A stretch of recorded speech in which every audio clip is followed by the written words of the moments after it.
자, 자석을 떨어뜨릴 건데 출발한 위치가 다르군요. 그 다음에 같은 자석을 사용을 했고요.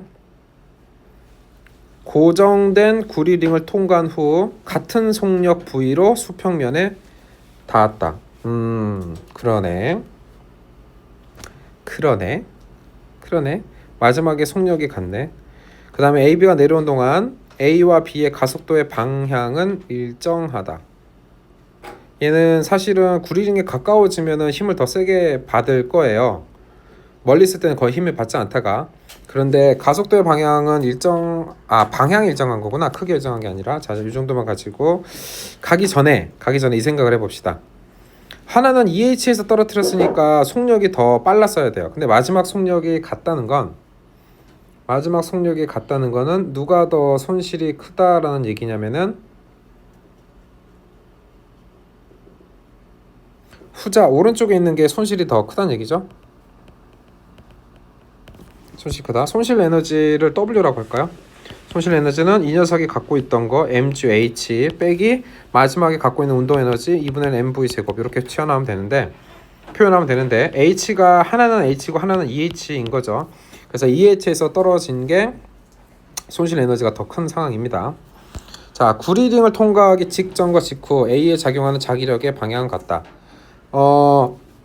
이게 인력 청력을 말로 하자면 가까이 올 때는 청력, 멀어질 때는 인력이라고 했어요. 하지만 자기력의 방향은 항상 빗면 위 방향으로 동일하다. 이렇게 대답을 해야 되겠죠.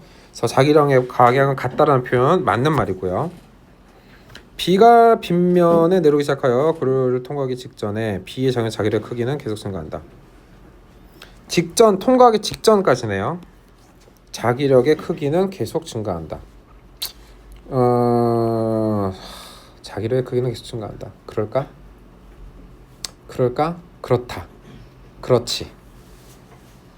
왜냐면은 코일에 가까워지고요. 근데 이런 질문을 할 수가 있어요. 선생님, 근데 이 녀석이 코일에 가까워지는 동안 A를 지날 때랑 B를 지날 때랑 속력이 느려졌다면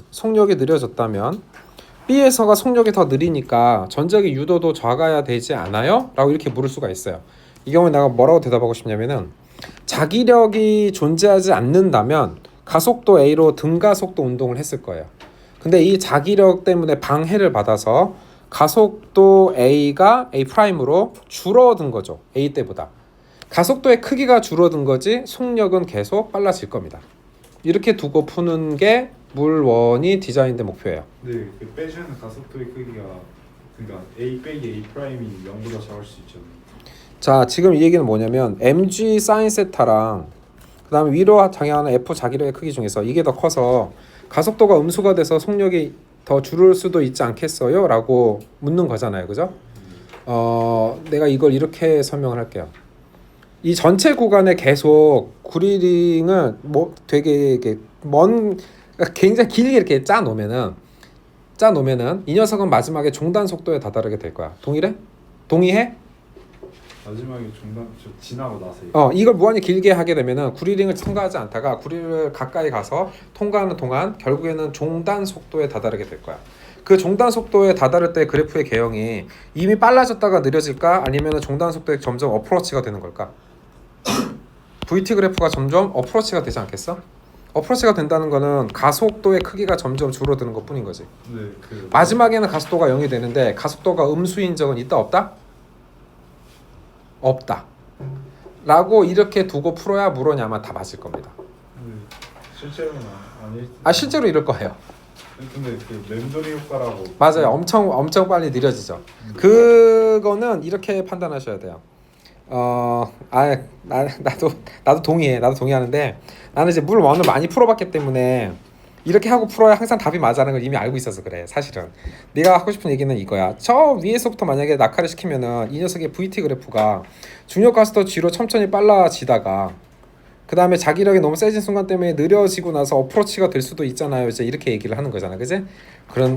그런데 답을 확인하면은 이 가정만이 아마 항상 답이 맞을 거야. 그러니까 우리가 입시를 대하는 입장에서 이렇게 두고 풀어야 맞을 거예요. 내가 방금 했던 얘기를 조금 더 정리를 해주자면은 이 물원에 등장하는 이것을 풀 때 이런 그러니까 통계적으로 100% 이런 상황이 생겨요. 뭐냐면 위아래로 낙하를 젠장 위아래로 낙하는 문제를 풀 때랑 내르막길 이후에 평지를 달릴 때 풀 때랑 자 A와 B가 있어요. A를 지날 때 속력, B를 지날 때 속력 언제가 더 빨라? 전자기 유도 때문에 언제가 더 빨라? 그러니까 여기가 A고 B야. 오른쪽 거 해보자. A를 지날 때가 더 빨라? B를 지날 때가 더 빨라? A를 지날 때가 더 빨라. 이건 확실하지. 평지에서는 무조건 느려지는 게 맞아. 그런데 낙하시킬 때는 어디서가 더 빨라야 되냐면 밑에서가 더 빨라. 왜냐면 결국엔 속력이 더 빨라.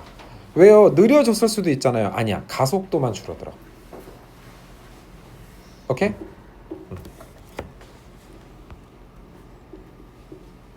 자, 그래서 계속 돌아갈게요. 그래서 빗면에 내려오기 시작할 때 구리를 통과하기 직전까지 자기력의 크기는 계속 증가한다. 속도는 계속 빨라졌을 거고 더 가까워질 거고 자기력의 크기는 증가할 겁니다. 니은 참으로 가고요. 자, D가 빗면을 내려오기 시작하여 닿기 직전까지 자석의 역학적 에너지 감소량은 B가 A의 2배이다. 2배이다가 될 수가 없죠. 왜냐면 W1은 자 왼쪽 거는 W1 MGH 그 다음에 오른쪽 거는 W2 MGEH 빼기 2분의 1 MV 제곱합니다. 그러면은 손실 에너지가 마지막에 둘 다 속력이 0이 되면 그때는 손실 에너지가 딱 2배라고 할 수 있는데 요거 빼기 썸띵 해가지고는 2배를 만들 수가 없죠. 그죠? 그래서 디귿은 거짓. 정답은 기억 니은 3번.